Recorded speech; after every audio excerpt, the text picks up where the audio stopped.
대산을 넘어 엄곡에 가도 빛 가운데로 걸어가면 주께서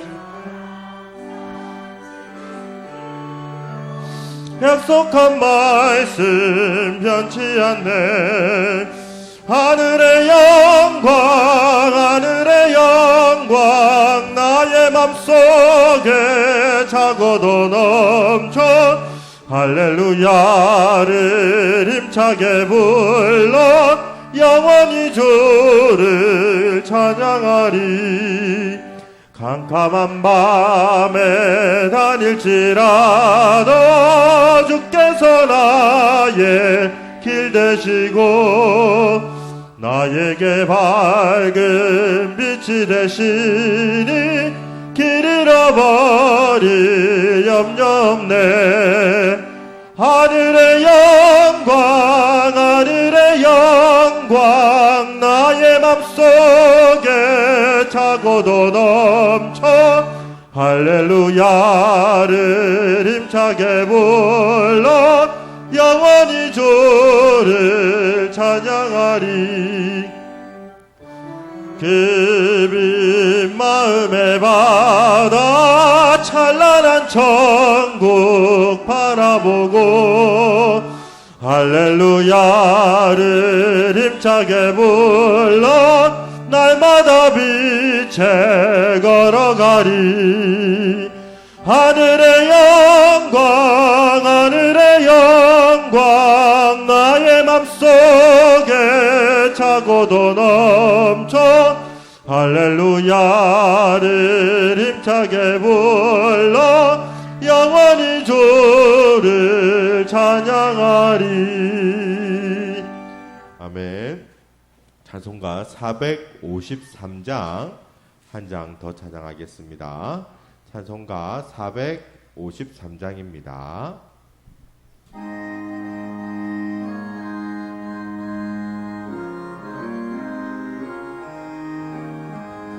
예수도 알기 원하네. 크고도 넓은 은혜와 대속해 주신 사랑을 간절히 알기 원하네.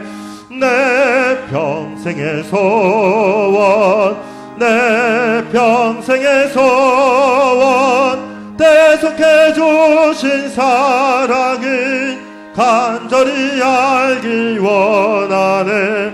성령이 스승 되셔서 진리를 가르치시고 거룩한 뜻을 깨달아 예수를 알게 하소서. 내 평생의 소원 대속해 주신 사랑을 간절히 알기 원하네. 성령의 감화 받아서 하나님 말씀 배우니 그 말씀 안절안절이 내 맘에 교훈되도다. 내 평생의 소원 대속해 주신 사랑을 간절히 알기 원하네. 예수가 계신 보좌는 영광에 둘려 있도다.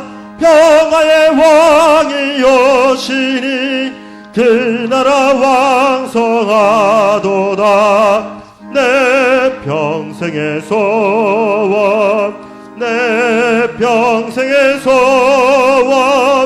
대속해 주신 사랑을 간절히 알기 원하. 한 번 더 찬양하겠습니다. 예수도 알기 원하네. 크고도 넓은 은혜와 대속해 주신 사랑을 간절히 알기 원하네. 내 평생의 소원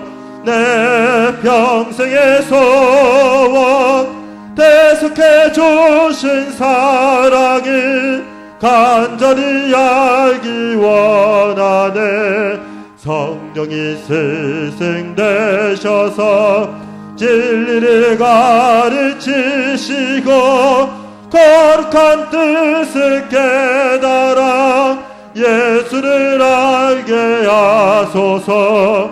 내 평생의 소원, 평생의 소원, 대속해 주신 사랑을 간절히 알기 원하네.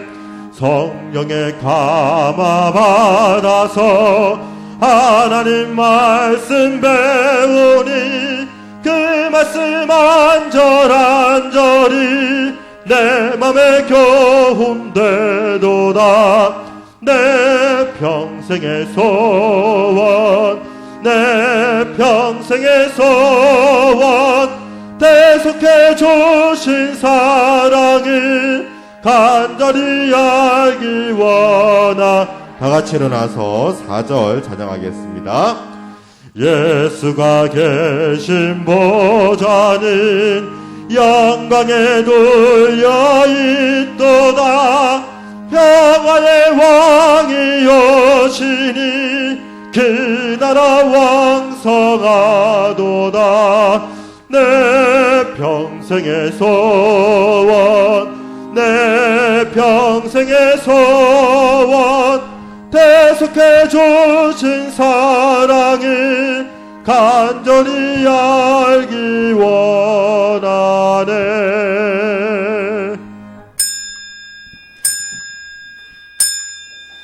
마음에 간사함이 없고 여호와께 종죄를 당하지 아니하는 자는 복이 있도다. 아멘.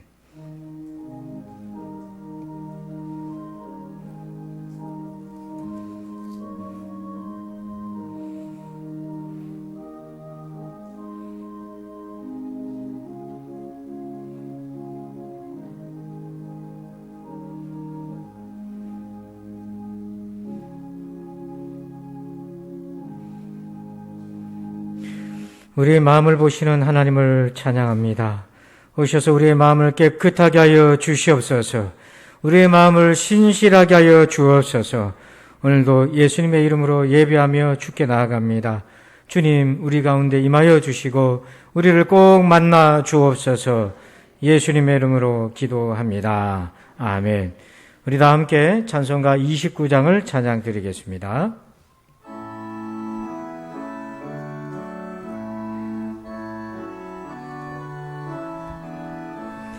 성도여 다 함께 할렐루야 아멘. 주 찬양하여라 할렐루야 아멘. 주 보좌 앞에서 택하시는 애를 다 찬송하여라 할렐루야 아멘. 만문을 열어라 할렐루야 아멘. 온 하늘 올려라 할렐루야 아멘. 인도자 되시며 친구가 되신 주 그 사랑 끝없다 할렐루야 아멘. 주 찬양하여라 할렐루야 아멘. 찬양은 끝없다 할렐루야 아멘. 거룩한 집에서 주는 정길이며 늘 찬송 부르자 할렐루야 아멘. 교독문 시편 130편을 교독하겠습니다. 여호와여, 내가 깊은 곳에서 주께 부르짖었나이다.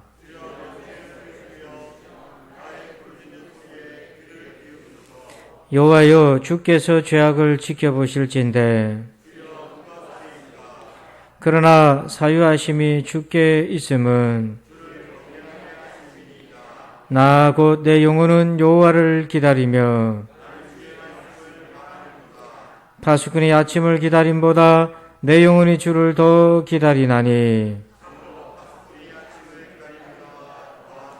이스라엘아 여호와를 바랄지어다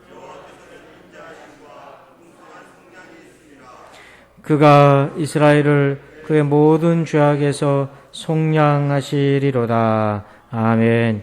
나는 전능하신 아버지 하나님 천지의 창조주를 믿습니다. 나는 그의 유일하신 아들 우리 주 예수 그리스도를 믿습니다. 그는 성령으로 잉태되어 동정녀 마리아에게 선하시고 본디오 빌라도에게 고난을 받아 십자가에 못 박혀 죽으시고 장사된 지 사흘 만에 죽은 자 가운데서 다시 살아나셨으며 하늘에 오르시어 전능하신 아버지 하나님 우편에 앉아 계시다가 거기로부터 살아있는 자와 죽은 자를 심판하러 오십니다. 나는 성령을 믿으며 거룩한 공교회와 성도의 교제와 죄를 용서받는 것과 몸의 부활과 영생을 믿습니다. 아멘. 다 함께 자리에 앉으셔서 찬송가 446장입니다. 우리 같이 함께 박수하면서 찬송하겠습니다.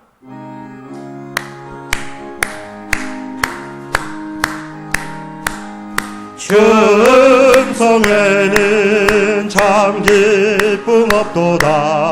날 사랑하신 주 늘 계시옵소서. 기쁘고 기쁘도다. 항상 기쁘도다. 나 주께 왔사오니 복 주옵소서. 나 주께 왔으니 복 주시옵소서. 주와 함께 계시면 큰 시험이기네. 기쁘고 기쁘도다. 항상 기쁘도다. 나 주께 왔사오니 복 주옵소서. 주 떠나가시면 내 생명 헛되네. 기쁘나 슬플 때 늘 계시옵소서. 기쁘고 기쁘도다. 항상 기쁘도다. 나 주께 왔사오니 복 주옵소서. 그 귀한 언약을 이루어 주시고 주 명령 따를 때 늘 계시옵소서. 기쁘고 기쁘도다. 항상 기쁘도다. 나 주께 왔사오니 복 주옵소서. 아멘. 우리 다 함께 한 주간 동안 지은 죄를 회개하고 침묵으로 회개하고 십자가의 은혜 성령의 도우심 구하겠습니다. 우리 다 함께 기도하겠습니다.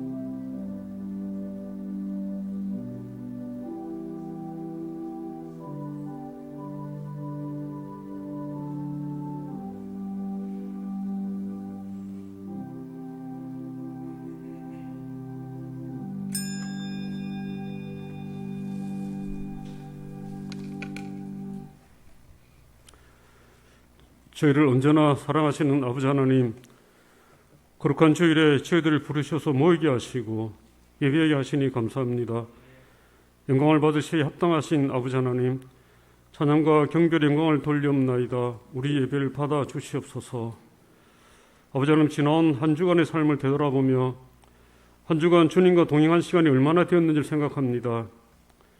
믿음 생활이 실제 생활에 나타나지 못하고 예배할 때만 하나님을 찾았고 어려움이 있을 때만 하나님을 찾는 저희들의 신앙을 회개합니다. 구원받은 하나님의 백성답게 하나님을 자랑하지 못하고 세상의 모든 것을 아무렇지 않게 받아들인 것을 회개합니다. 세상의 영광을 구하며 육신의 쾌락을 따라갔음을 고백합니다. 하나님 말씀에서 답을 구하기보다는 자신을 합리화시키며 세상 속에서 답을 찾으려 했던 저희들을 용서하여 주시옵소서. 우리의 가정과 일터와 생활을 하면서 말과 행동과 생각으로 지은 죄를 회개합니다. 저희들 용서하여 주시옵소서. 아버지 하나님, 저희 나라 백성들을 위해 기도합니다.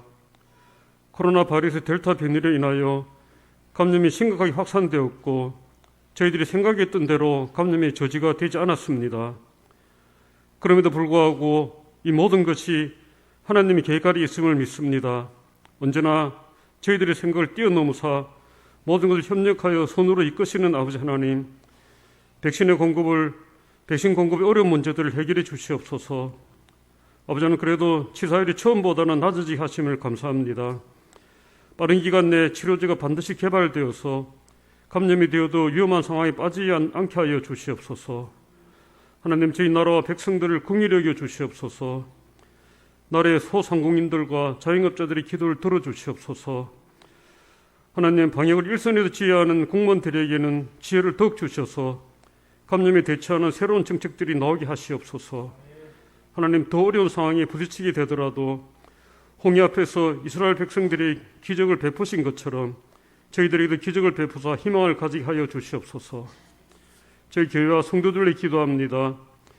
저희 성도들의 간절한 기도를 들어주시옵소서. 어려운 기간이지만 믿음 생활을 지키기 힘쓰고 있습니다.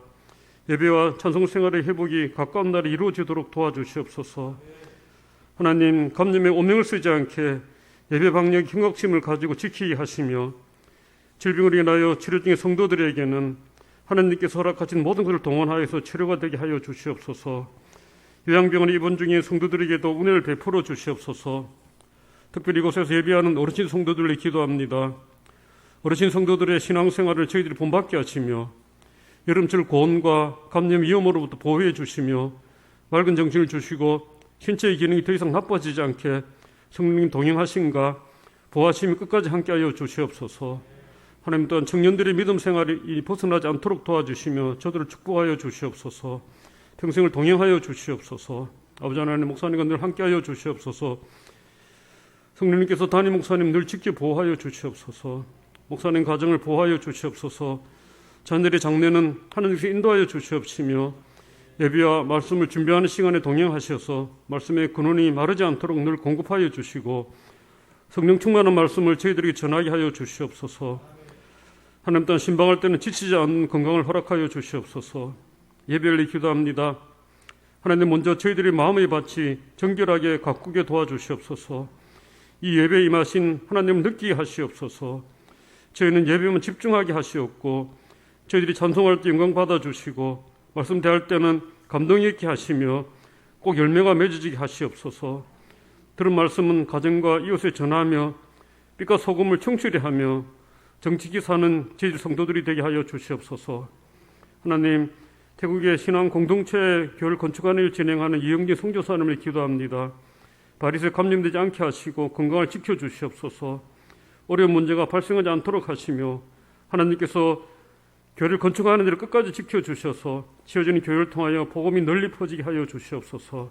하나님, 세워주신 각 기관과 직분을 맡은 자들에게 각계의 직분을 잘 감당하며 겸손히 봉사할 수 있게 도와주시옵소서. 아버지 하나님, 휴가 기간입니다.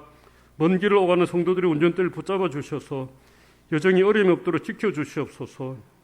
휴가 기간을 통해 육신과 마음도 휴식을 얻지만 또한 하나님을 만나는 영적 체험도 하게 하여 주시옵소서. 아버지 하나님, 사단의 머리가 이 예배에 침입하지 못하도록 도와주시며 성령님 함께하여 주시옵소서. 이 모든 말씀을 우리 주 예수님 이름으로 감사하고 기도드리옵나이다. 아멘.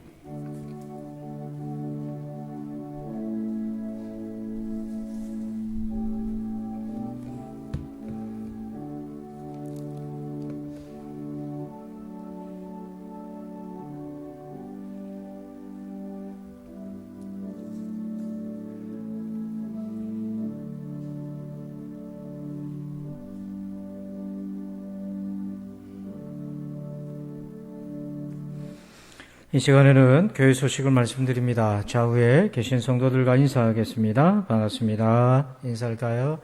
반갑습니다. 감사합니다.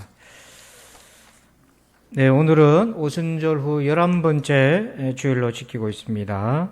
여러분 자리에 앉으시면 두 분씩 앉아 계실 텐데 좌우에 거리를 딱 두시고 그렇게 앉아주시면 감사하겠습니다. 그리고 내일부터는 우리 선풍기 캠프를 시작하는데요.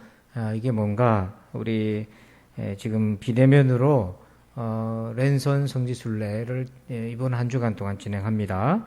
그리고 8월 23일부터는 랜선 변증 집회, 그래서 여러분 우리 교회 단톡방에 이렇게 접속할 수 있도록 올려드릴 테니까 성지순례 이번 주간에 여리고 성하고 그리고 예루살렘을 구석구석 좀 우리 순례하는 시간 갖겠습니다. 영상은 보통 한 25분 내외 정도 되니까요. 그렇게 보시면 되고, 사전 신청하신 분들에게는 선풍기를 선물로 드린다 했는데 오늘까지 마감입니다. 지금 한 10개 정도 조금 더 남아 있는데요. 아직 신청하지 못하신 분들은 오늘 중으로 꼭 신청하시고 사무실에서 받아가시면 되겠습니다. 미리 신청하신 분들도 오늘 나가시면서 사무실에서 받아가시면 되겠습니다. 그리고 우리 오늘은 예배 마치고 2부 예배 마치고 임시 직원회를 갖겠습니다. 안건은 우리 교회 바닥 우리 카페트 교체 공사 때문에 여러분들하고 의논하고 결정하려고 합니다. 직원들께서는 남아주시면 되겠습니다. 그리고 정기당에 1시 반에 목양실에서 있겠습니다. 나머지 간거는 주보를 참고하시고요. 이 시간에는 드리신 예물을 봉헌합니다.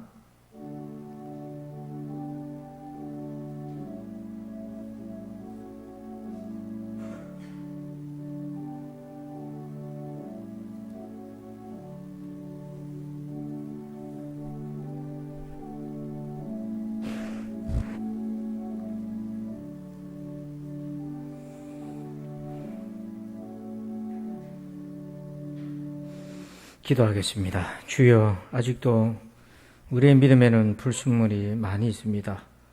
주님 앞에 갈 때까지 하나씩 하나씩 걷어내고 순전한 믿음으로 서게 해 주시옵소서.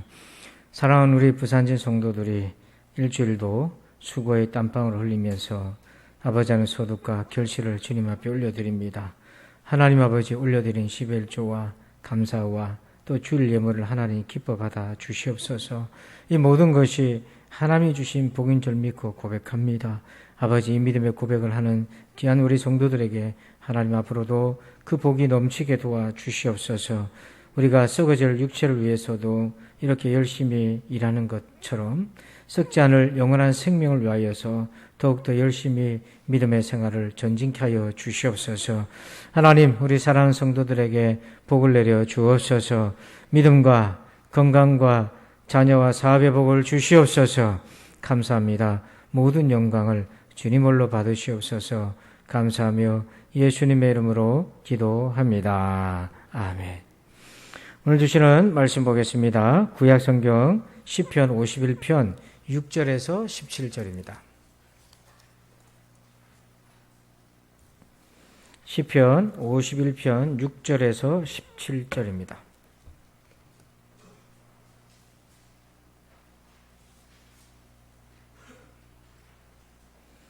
구약성경 839쪽에 있습니다.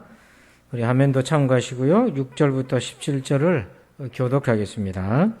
보소서, 주께서는 중심이 진실함을 원하시오니 내게 지혜를 은밀히 가르치시리이다.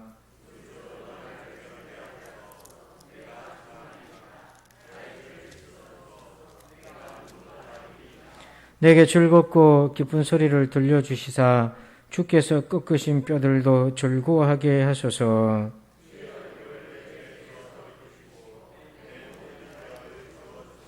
하나님이여, 내 속에 정한 마음을 창조하시고 내 안에 정직한 영을 새롭게 하여 소서.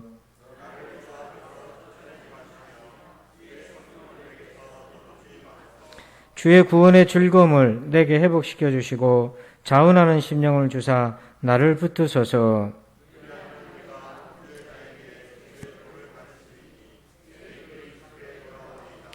하나님이여, 나의 구원의 하나님이여, 피 흘린 죄에서 나를 건지소서. 내 혀가 주의 의를 높이 노래하리이다.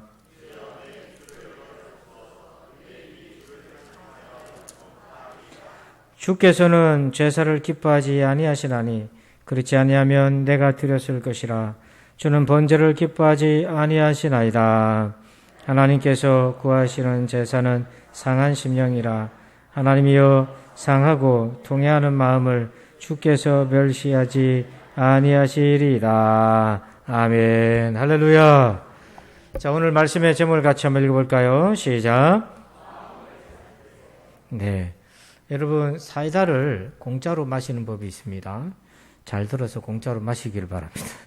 식당에 가면 이런 것이 붙여져 있는 식당이 있는데 사진을 찍어서 자기가 시킨 음식의 사진을 찍어서 요즘 인스타그램이라는 게 유행하거든요. 인터넷에 이렇게 올리면 그걸 인증을 해주면 음료수 하나를 서비스로 줍니다.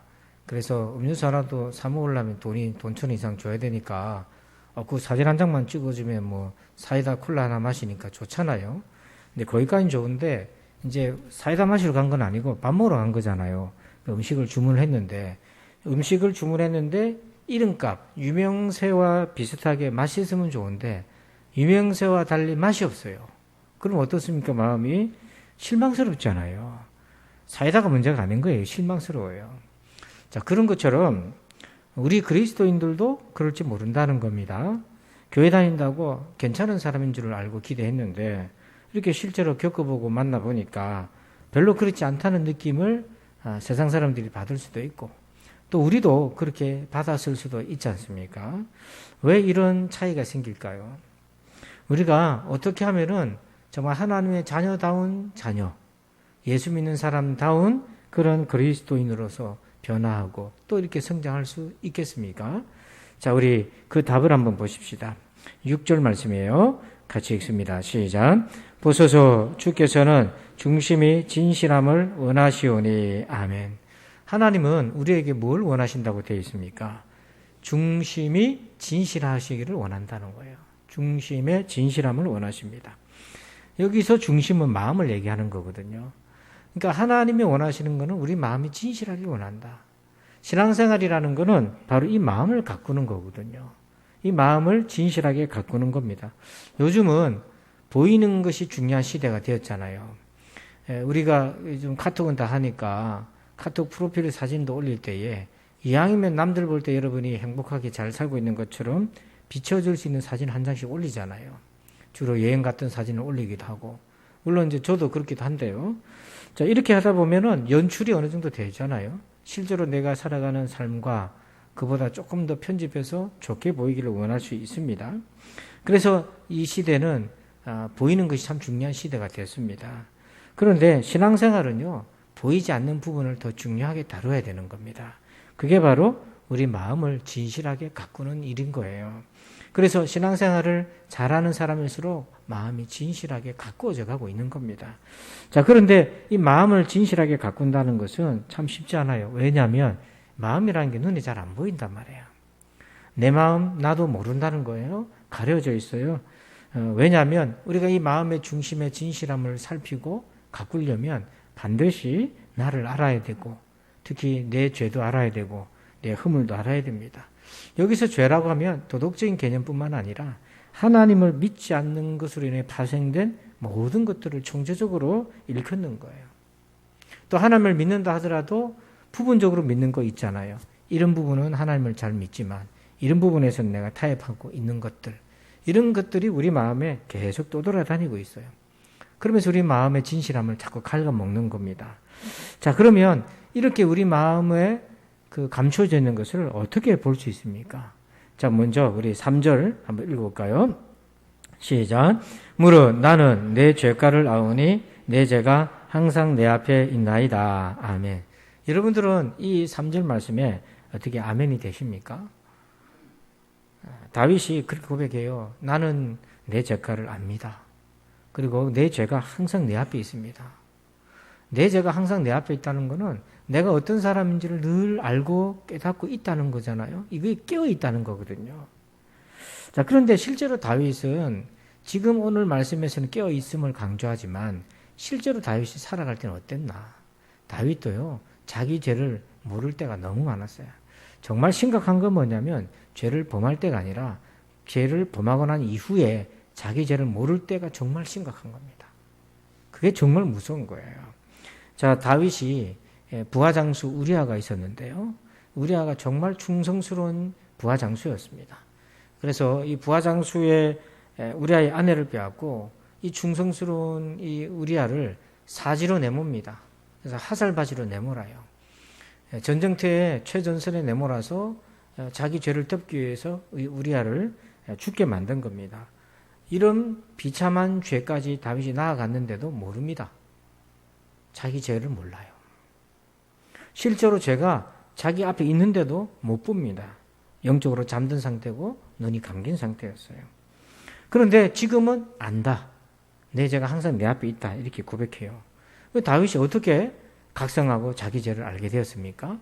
자, 하나님 때문에요. 하나님이 다윗에게 알려준 겁니다. 깨닫게 해준 거예요. 여러분, 우리가 내가 내 죄를 깨닫기는 참 어렵습니다. 하나님이 도와주셔야 깨달을 수 있어요. 그러니까 하나님이 쓰신 방법이 있습니다. 나단을 보내서 이야기를 하나 해줬어요. 나단이 바로 직격탄을 날린 게 아니라 이야기를 해줬어요. 죄라는 건 때로는요, 아는 것보다 깨닫는 게 더 중요하거든요. 깨닫는다는 것은 후회하고 회개하고 잘못했다는 판단까지 포함되어 있는 개념이고, 그냥 지적하는 거는 그냥 말 그대로 지적당할 뿐인데, 지적당하는 것과 깨닫는 건 이게 전혀 다른 얘기라는 거예요. 사울 보세요. 다윗을 막 죽이려고 했을 때 요나단이 지적을 하잖아요. 아버지, 그러면 됩니까?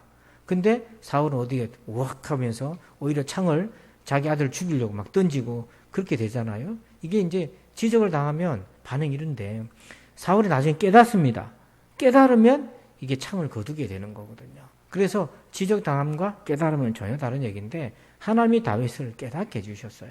그게 뭐냐면 이야기를 하나 해줬습니다. 어떤 마을에 부자와 가난한 자가 살았는데, 가난한 사람한테는 양이 한 마리 있었는데 양이 자기 딸과 같았어요. 여러분, 양을 딸처럼 사랑했어요. 그러니까 이게 완전히 반려양인 거예요. 반려양인 거예요. 근데 부자는 양도 많고 소도 많고 가축이 많았고 권세를 누렸는데, 어느 날 그 부잣집에 귀한 손님이 왔어요. 근데 부자가 양을 잡아서 식사 대접을 해야 되는데 아까운 거예요. 그래서 어떻게 했냐면은, 가난한 집에 딸과 같은 양이 있잖아요. 그걸 억지로 뺏어온 겁니다. 뺏어와서 그걸 잡은 거예요. 그걸로 손님 대접을 했습니다. 그 얘기를 이제 나단이 다윗 앞에서 얘기를 해준 거예요. 그러니까 다윗이 딱 들으니까 어떻습니까? 화가 나는 거예요. 도대체 내가 다스리는 나라에 그런 무도한 부자가 있습니까? 누굽니까? 이 누굽니까까지 할 때도 다윗이 몰랐어요. 자기 얘기인지. 그러니까 나단이 그때 얘기하잖아요. 당신입니다. 하니까 그제서야 자기가 부하장수의 아내를 강제로 데려오고 부하장수를 사지로 내몰았던 이 모든 죄가 그 나단이 얘기해줬던 부자와 가난한 자의 얘기를 통해서 이렇게 대입이 되면서 깨달아지게 된 거예요. 그러면서 이게 얼마나 내가 정말 천민공노할 죄를 저질렀는지를 다윗이 그때 깨닫습니다. 그 순간이 뭐냐면 다윗의 마음의 진실함이 이제 회복되는 과정이 출발이 된 거예요. 그게 뭐냐면 자기의 죄를 아는 것, 자기 허물을 아는 것입니다. 그래서 하나님은 이렇게 이야기를 통해서 다윗을 깨워주었어요. 이게요, 전문 용어가 있는데 바로 뭐라고 얘기했냐면, 좀 어렵게 들릴지 몰라도 쉬운 말로 하면 이겁니다. 이야기를 통해서 자기 자신을 깨닫게 하는 것. 이야기, 메타, 인지라고 그래요. 인지는 이제 나를 아는 건데, 메타는 뭐냐면 초월해서 나를 아는 건데, 나를 초월해서 나를 알려면 다른 관점이 필요한데, 그게 바로 이야기를 통해서 나를 본 겁니다. 그러면 오늘 우리는 그럼 어떻게 우리 죄를 깨달아야 됩니까? 우리는 어떤 이야기를 들어야 되는 것인가요? 자, 우리 디모데후서 3장 15절. 우리 같이 한번 읽어봅니다. 시작. 또 어려서부터 성경을 알아나니 성경은 능히 너로 하여금 그리스도 예수 안에 있는 믿음으로 말미암아 구원에 이르는 지혜가 있게 하느니라. 아멘. 하나님은 우리에게 성경을 주셨어요. 그래서 여러분, 우리 빨간 글씨만 한번 우리 힘차게 한번 읽어볼까요? 시작. 한 번 더 읽어봅시다. 시작. 성경은 능히 구원에 이르는 지혜가 있게 하느니라. 어떻게 해요? 어떻게 성경이 구원에 이르는 지혜를 우리에게 줍니까? 성경을 읽고 그걸 묵상을 하다 보면 우리가 그 성경 말씀 속으로 들어가게 되고 그 성경 말씀을 통해 나를 보게 됩니다. 이게 바로 나단이 다윗에게 해줬던 이야기를 통해 다윗이 자기 죄를 깨달은 것처럼 성경을 통해 하나님은 우리를 깨달음의 세계로, 묵상의 세계로 불러내시는 거예요. 이걸 경험해야 돼요. 그래서 파스칼은 이런 얘기했습니다. 오로지 확실한 것은 인간은 빛을 많이 가질수록 인간 속에 있는 위대성과 비참성을 발견한다. 이 빛이라는 것은 하나님의 말씀인데 그 하나님의 말씀을 우리가 많이 가까이 할수록 내가 얼마나 위대한 자, 여기서 위대하면 하나님의 자녀인가. 여러분, 우리는 하나님의 자녀입니다. 우리는 하나님의 자녀입니다. 우리의 존재 가치는 살아가는 효율성에 달려있는 게 아니에요. 효율성이라는 것은 일을 잘하는 능력이잖아요. 그 능력이 많으면 세상에서 인정받죠. 근데 사람이 다 능력 많을 수 없잖아요. 같은 동창이라도 능력이 다 달라요. 그런데 하나님의 세계에서는 그 효율성보다 더 중요한 것은 존재입니다. 예수님께서 구원하여 주신 존재예요. 예수님은 우리의 효율성 보고 구원하지 않았어요. 내가 저 사람을 구원하면 저가 연봉 1억 달러 일을 할 거지, 5천 달러 일을 할 거지, 그거를 보신 게 아닙니다. 하나님 그냥 우리를 보시는 거예요. 아멘. 그 위대함을 보라는 거죠. 왜냐하면 경쟁 사회 속에 사니까 계속 우리는 비교하게 됩니다. 계속 비교하게 돼요. 그러다 보면 자꾸 열등감에 휩싸여요. 그러니까 인간은 죽을 때까지 열등감 속에, 장례 치르는 그 순간에도 열등감 속에, 유언을 남기더라도 그 순간 속에서도 살아갈 때도 관은 얼마짜리 해야 되고, 가는 옷은 얼마짜리 해야 되고, 그것도 다 비교하고 경쟁합니다. 여러분, 그런 세상 속에서 우리가 살아가려면 하나님의 자녀로서 내 자신을 보는 게 너무 중요한 거예요. 여러분, 좀 우리가 하다가 내 뜻대로 안 되면 기가 죽을 수 있지만 그건 그렇게 잠깐으로 지나가야지. 그걸 자꾸 우리가 꼬리를 물게 되면 평생 어떻게 살겠습니까? 그래서 인간의 위대성이라는 것은 내가 하나님의 형상이요, 내가 하나님의 자녀다는 것이고, 또 하나는 비참한 건 뭐냐면 내가 하나님 아니면은 나는 지옥을 가도 12번 더 갈 사람이라는 걸 아는 거예요. 그게 하나님의 말씀이 우리 가운데 있으면 나의 위대함과 나의 비참함을 동시에 조명해 주는 거예요. 근데 문제가 있습니다. 여러분, 지난 한 주간 성경을 묵상을 해보셨습니까? 진지하게 묵상하고 그 묵상 속에서 하나님을 만나거나 여러분의 자신을 발견해 보신 적이 있으신가요? 있다면 너무 감사한 거고요. 그렇게 살려고 애를 쓴다는 것도 너무 귀한데 현실적으로 보면 그게 쉽지 않아요. 자, 그게 어떤 의미냐면 우리가 하나님의 말씀을 가까이 하지 않으면 우리가 중심의 진실함을 놓치고 살아간다는 것밖에는 우리가 인정할 수밖에 없어요. 지난 한 주간 여러분 마음의 중심의 진실함을 어떻게 가꾸셨습니까? 혹은 마음을 돌아볼 겨를도 없이 정신없이 우리가 살아가지 않으셨나요? 신앙생활은 마음의 진실함을 가꾸는 겁니다. 왜 그러냐? 거기서 주님을 만날 수 있어요. 거기서만 주님을 만날 수 있어요. 자, 우리 6절 말씀 볼까요? 한번 읽어봅시다. 시작. 보소서, 주께서는 중심의 진실하심을 원하시오니 내게 지혜를 은밀히 가르치리이다. 아멘. 여러분, 하나님 만나시기 원하시잖아요. 여러분, 하나님 만나시기를 원하시지 않습니까? 네, 만나시길 바랍니다. 어떻게 만납니까? 여기 답이 있어요. 마음의 중심을, 진실하심을 하나님 원하시는데, 그렇게 정말 중심의 진실함을 원하고 그렇게 되기 원하는 사람한테는 하나님께서 지혜를, 즉 마음이 중심의 진실함으로 가는 지혜를 은밀히 가르쳐 준다고 되어 있어요. 여기서 은밀이라는 것은 하나님만 알고 계시는 거예요. 은밀이라는 것은 여기서 하나님을 만나는 교제를 얘기해 주는 거예요. 그러니까 이 말은 우리가 마음의 중심의 진실함을 추구하지 않으면 은밀한 지혜를 만날 수가 없는 거예요. 거꾸로 정말 내 마음을 진실하게 가꾸길 원하는 사람은 하나님이 우리에게 은밀한 지혜를 알려주시고 그 과정을 통해 주님을 만나게 됩니다. 그러면 여러분, 은밀한 지혜는 무엇입니까? 크게 두 가지가 있어요. 첫째는 이것입니다. 하나님이 원하시는 것을 알 수 있어요. 자, 그걸 볼까요? 답을 먼저 봅시다. 17절. 읽습니다. 시작. 하나님께서 구하시는 제사는 상한 심령이라 하나님이여 상하고 통회하는 마음을 주께서 멸시하지 아니하시리이다. 아멘. 하나님이 원하시는 구하시는 제사가 어떤 제사라고 되어 있습니까? 상한 심령을 가지고 오는 거예요. 여기서 상한 심령은 여러분 어떤 개념으로 생각하십니까? 세상에서 일하다가 상처받고 이런 마음도 있지만은 죄인의 마음, 범죄한 것, 넘어진 것, 또 불순종한 것, 믿음으로 살지 못했던 것, 이것도 다 포함이 돼요. 그거를 상한 마음, 그리고 통회하는 마음, 안타까워 후회하고 내가 왜 그랬을까? 하나님 앞에 부끄러워하는 마음. 그러니까 우리가 이런 마음은 사실 하나님께 갖고 나오기가 참 두렵잖아요. 안 그런 척하고 나오고 포장하고 나오는데 말씀을 17절 끝을 보세요. 상하고 통회하는 마음을 주께서 뭐하지 않는다? 멸시하지 않는다고 되어 있어요. 제사 지낼 때 제물은 흠 많은 제물은 하나님 안 받잖아요. 흠 있는 양은 못 드리잖아요. 그건 안 받습니다. 근데 마음은 흠투성이 상한 투성이 있는 거 그 하나님 멸시하지 않는다는 거예요. 그러니까 하나님이 원하시는 예배는 우리의 이 상한 마음을 가지고 나오는 겁니다. 이 상하다는 것에는 복잡한 것이 다 섞여져 있는데 그걸 가지고 나온 거예요.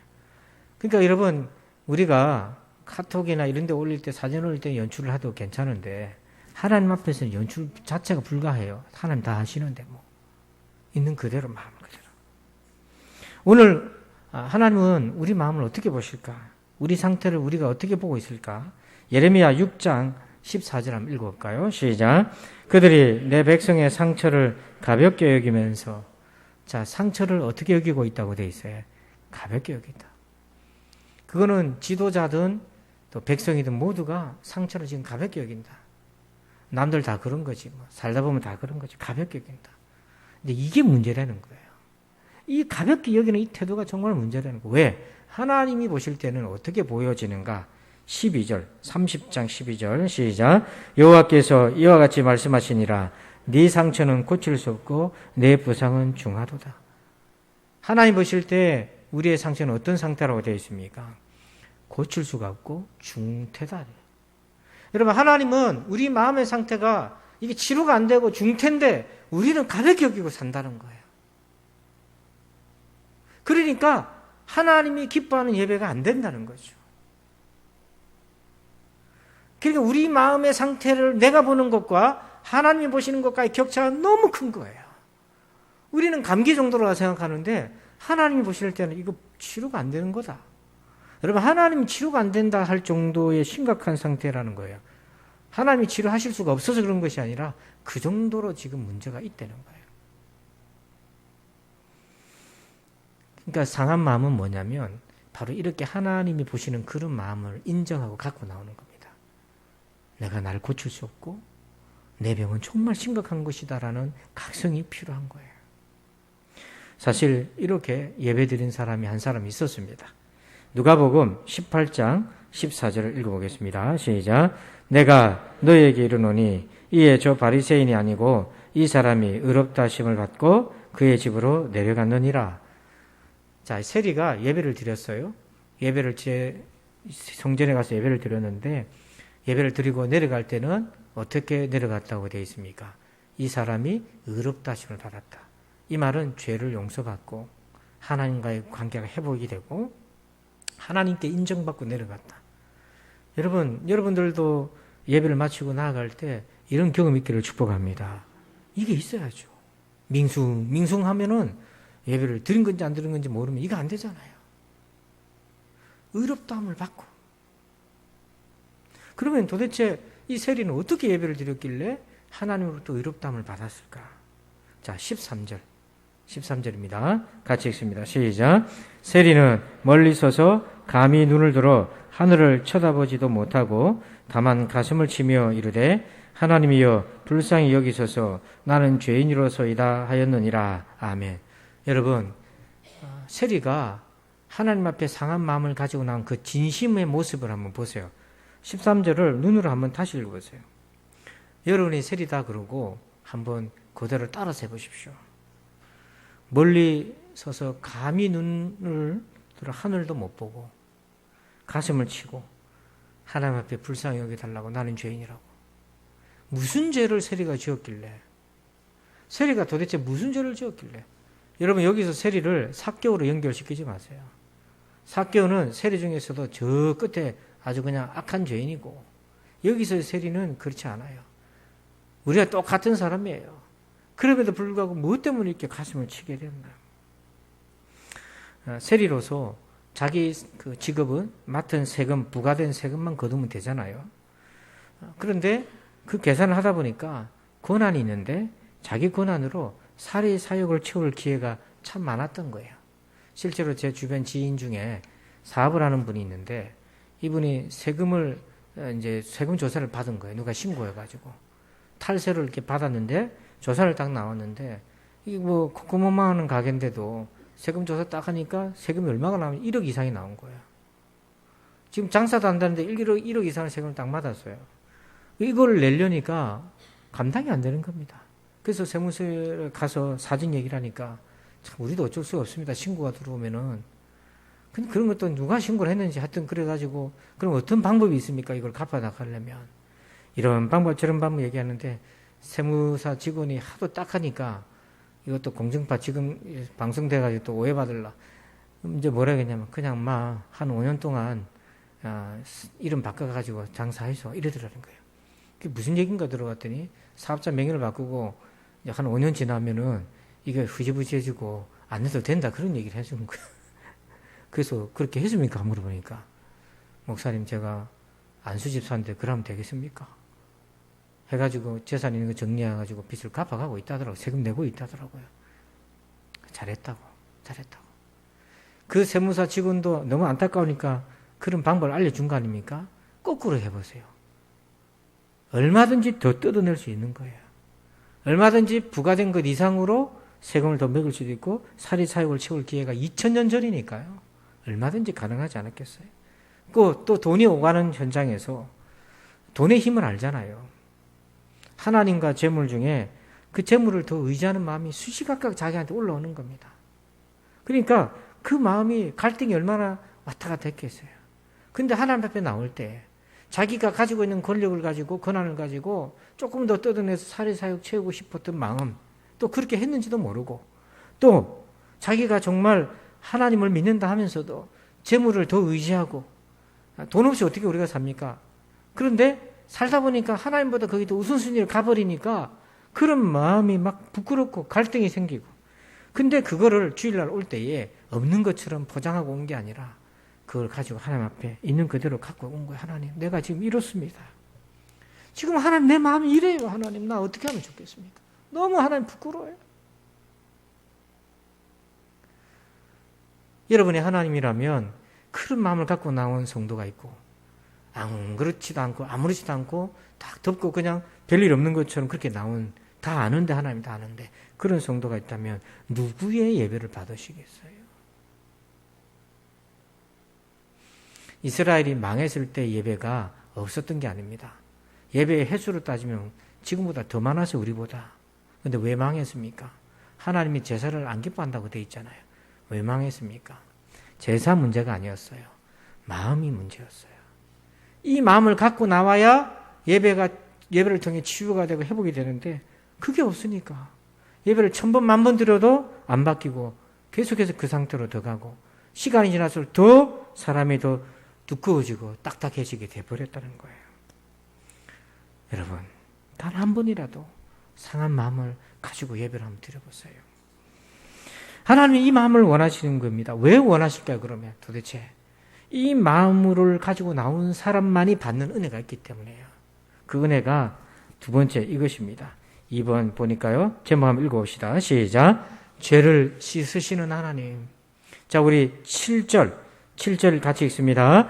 우슬초로 나를 정결하게 하소서. 내가 정하리이다. 나의 죄를 씻어주소서. 내가 눈보다 희리이다. 아멘. 여기 보니까 나의 죄를 씻어주소서. 여러분 우리 마음에 있는 상한 마음의 원인이 되는 죄와 불신과 허물과 온갖 것들을 씻어주실 분은 하나님밖에 없어요. 이게 은밀한 죄입니다. 여러분 이게 어떻게 은밀한 지혜가 됩니까? 하나님 앞에 중심의 진실함을 원하지 않으면 이걸 몰라요. 정말 하나님 앞에 중심이 진실하게 살기를 애를 쓰지 않으면 이 죄를 내가 해결이 안 되는 거예요. 지금도 사람들이 마음이 이중 마음 가지고 얼마나 많은 사람들이 살아가고 있는지 모릅니다. 딴 마음 가지고 살아가는 사람이 너무 많아요. 근데 자기 노력으로 한 마음으로 직장이든 가정이든 충성하려고 해봐도 이게 잘 안 돼요. 하나님만이 씻어줄 수 있어요.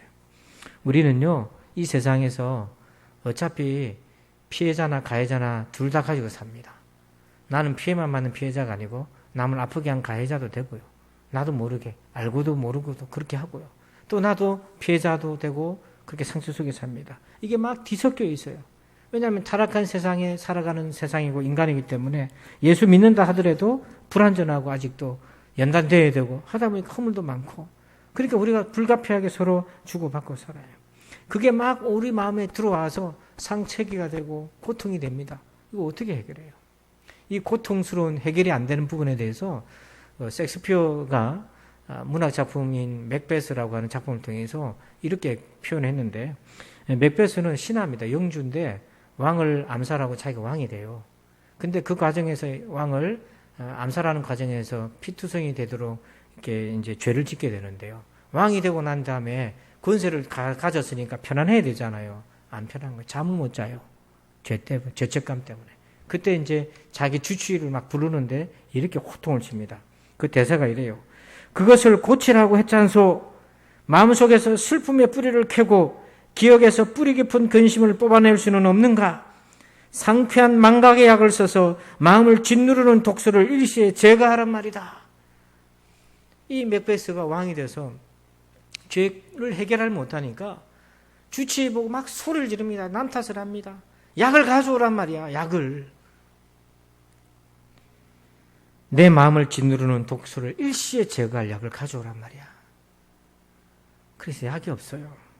세상 그 어떤 약도 이런 병든 마음을 고칠 수가 없잖아요. 여러분, 이 병든 마음은 우리 주 예수님만 고치실 수 있습니다.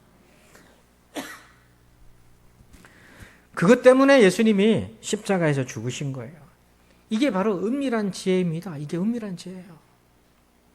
50대, 지금 50이 됐겠네요. 문집사라는 분이 있는데, 이분이 춘천에 사는 분인데, 이분이 중학교를 졸업할 때쯤 돼서 공부가 재미가 없어요. 그러다 보니까 이게 다른 애들하고 껄렁껄렁한 애들하고 어울리다가 그냥 막 폭력단에 들어가서 조폭이 돼버렸네요.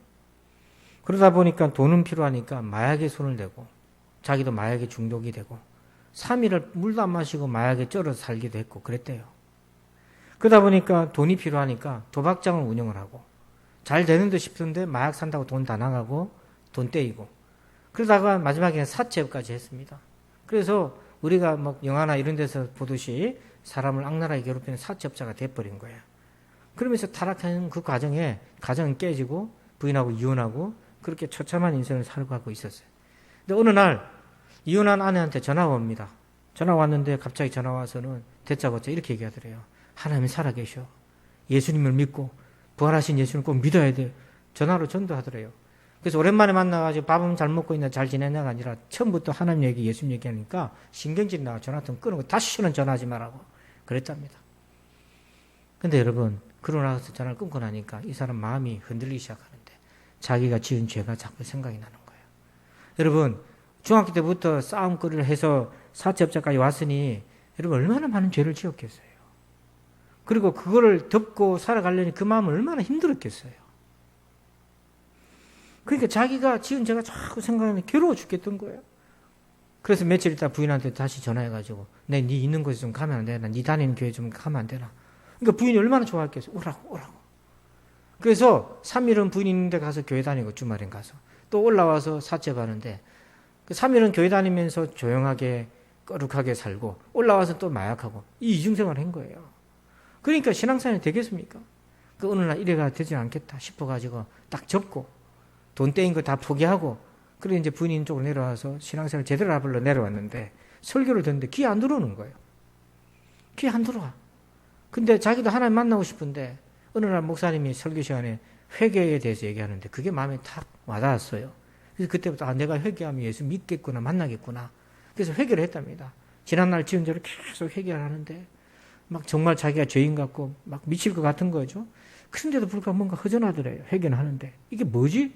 이게 뭐지? 하고 있는데 옆에 다른 교회 다니는 다른 분이 성경 구절 하나 알려주더랍니다. 그게 바로 요한복음 16장 9절인데요. 한번 읽어봅시다. 시작. 죄에 대하여라 하면 그들이 나를 믿지 아니하며. 여기서 보면 죄에 대한 개념이 나오는데 뭐가 죄라고 되어 있습니까? 예수님을 믿지 않은 게 죄라는 거예요. 근데 자기는 지금까지 회개를 어떻게 했냐면 도덕적인 회개를 한 거예요. 남 때린 거, 갈취한 거, 빼앗은 거, 마약한 거, 도박한 거 이런 걸 회개했는데 그것도 당연히 회개해야 되는데 진짜 중요한 걸 회개를 안 했던 거예요. 예수 안 믿는 게 죄인데 그걸 회개 안 했던 거예요. 여기서 예수를 안 믿었다는 죄는 뭐냐면 예수님이 나를 위해 십자가에 죽으신 거를 안 믿은 거, 예수님이 죽은 자 가운데서 다시 살아나신 것을 안 믿은 게 죄다. 영적인 죄를 회개하기 시작해요. 여러분, 도덕적인 죄도 회개해야 되지만 이 예수를 믿지 않은 죄도 회개해야 되는 거예요. 그래서 예수 안 믿었던 죄, 예수를 인정하지 않았던 죄, 교회는 나오면서 십자가 예수를 믿지 않았던 죄, 교회는 다니면서 부활한 예수님을 믿지 않았던 죄를 막 얘기하고, 그리고 어느 순간에 예수님을 정말 나의 주인으로 영접하게 됐어요. 지금까지 내가 주인이었는데 영적인 회개를 하고 나니까 예수님이 주인이라는 게 믿어지고 그게 영접이 됐어요. 그러고 나서 이분이 완전히 마약과 도박과 이 모든 것이 다 끊게 되고 가정이 다시 회복하게 되고, 그리고 정상적인 직업을 가지고 초월급 받아가지고 하나님 앞에 초월급을 드리는 거예요. 그런 인생이 됐어요. 할렐루야. 그게 바로 하나님이 씻어주셔야 돼요. 이렇게 하나님이 씻어주시면, 우리의 이 중심을 씻어주시면 두 가지 경험이 반드시 일어나게 되어 있어요. 하나는 이겁니다. 10절 말씀 한번 읽어봅니다. 시작. 하나님이여 내 속에서 정한 마음을 창조하시고 내 안에 정직한 영을 새롭게 하소서. 정한 마음을 창조하시고, 이게 뭐냐면 내 마음 중심이 막 더럽혀지고 오염되어 있는데 이게 수리한다고 될 게 아닌데 하나님 앞에서 죄사함 받으면 어떤 거냐 하면 내 마음이 정한 마음으로 창조가 되는 거예요. 새로워지는 거예요. 여러분, 우리가 하나님이 창조주 하나님이냐 세상이 진화됐느냐 이 논쟁이 많잖아요.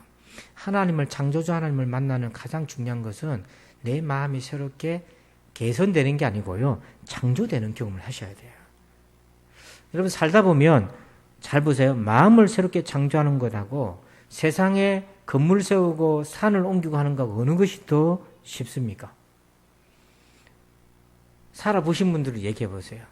집 수리하는 거하고 도로 생기고 다리 만드는 거 하는 거하고 사람 마음을 완전히 새롭게 만드는 거하고 어느 게 더 어렵습니까? 사람 마음만 바꾸는 게 어려워요. 진짜 능력의 창조는 사람 마음을 새롭게 하는 겁니다. 이거.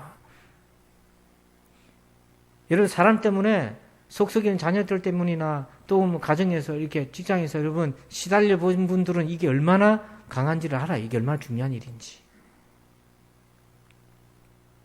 약이 없어요. 사람 마음 바꿀 때는 약이 없어요. 그래서 주님께서 우리 마음을 씻어주시면요, 내 마음이 새롭게 창조가 돼요. 그리고 뒤에 구절에 내 안에 정직한 영을 새롭게 하소서, 이 말은 창조가 되어서 새 사람이 됐는데 살다 보니까 또 죄짓고 때가 묻잖아요. 그런 심령을, 정직한 그 영을 새롭게 또 만들어주시는 거예요. 처음처럼. 그래서 예수 믿다가 안 믿다가 예수 믿을 때 창조되고 마음이, 예수 믿고 난 이후에 우리가 막 세상에서 유혹당하고 넘어졌을 때도 하나님 앞에 나오면 하나님이 새롭게 해주시는 거예요. 처음처럼 딱 만들어주시는 거예요. 이것이 십자가의 보혈의 은혜인 겁니다.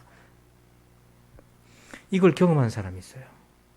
그가 나만인데요. 자, 열왕기하 5장 14절 한번 읽어봅시다. 시작.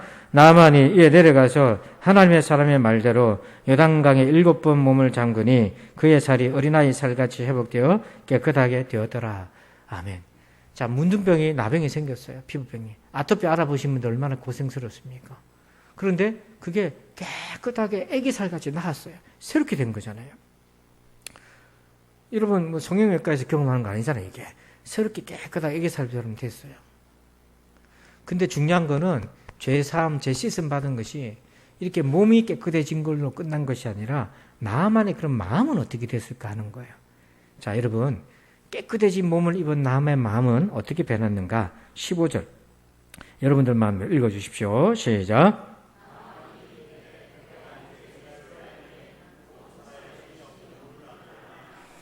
누구를 만난 거죠? 하나님을 하나님을 인정하게 된 거예요. 이게 죄사함 받은 사람의 마음인 거예요. 하나님이 주인입니다. 하나님밖에는 주인이 없어요. 이게 되는 겁니다. 그의 피부가 어린아이 살처럼 깨끗해진 게 중요한 것이 아니라 이 죄사함 받은 경험이 그의 내면에서는 하나님을 온전히 나의 주인으로 인정하는 거예요. 여러분, 주님을 이렇게 만나시기를 축복합니다. 이게 은밀한 죄, 이 과정을 통해서 주님이 주시는 부산물이 있어요.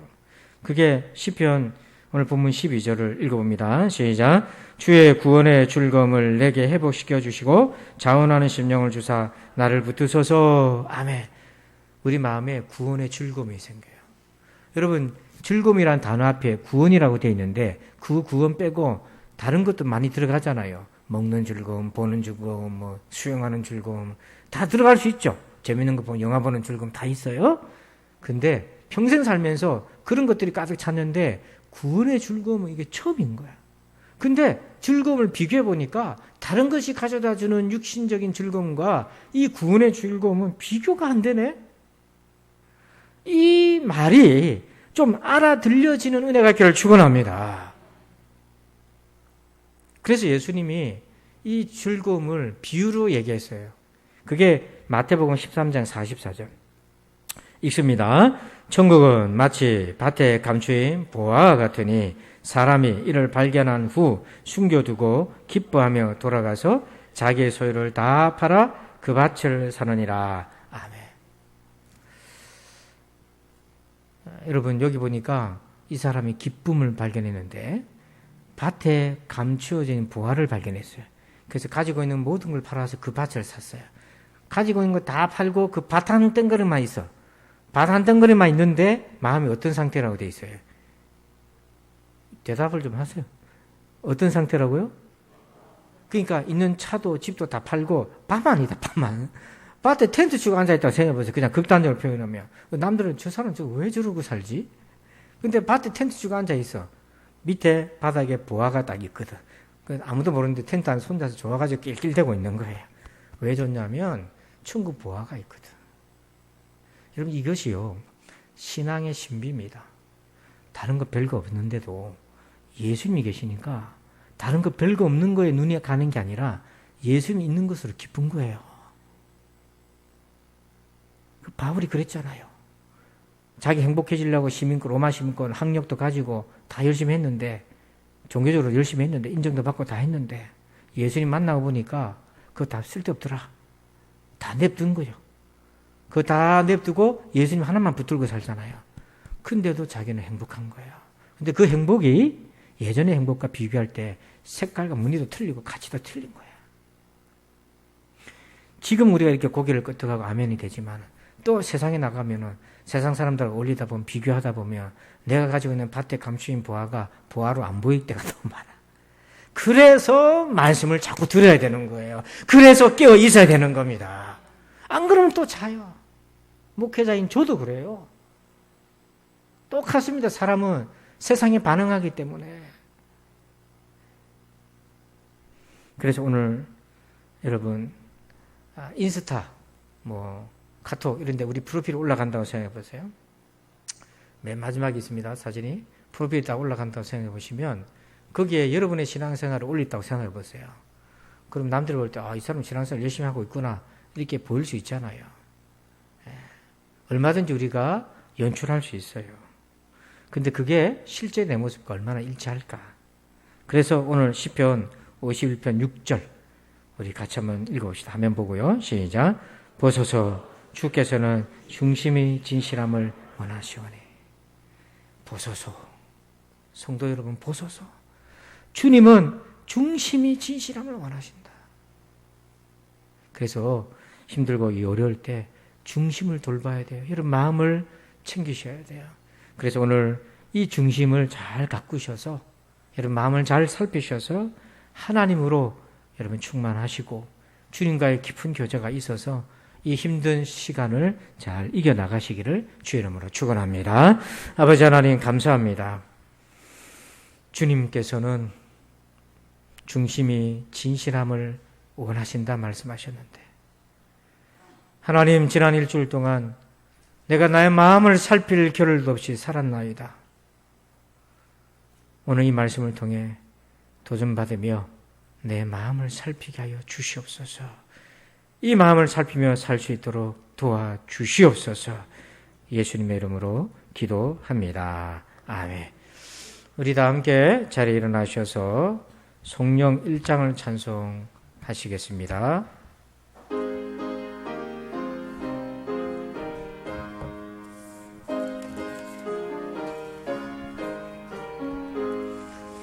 만복의 근원 하나님 온 백성 찬송 드리고 저 천사여 찬송하세 찬송 성부 성자 성령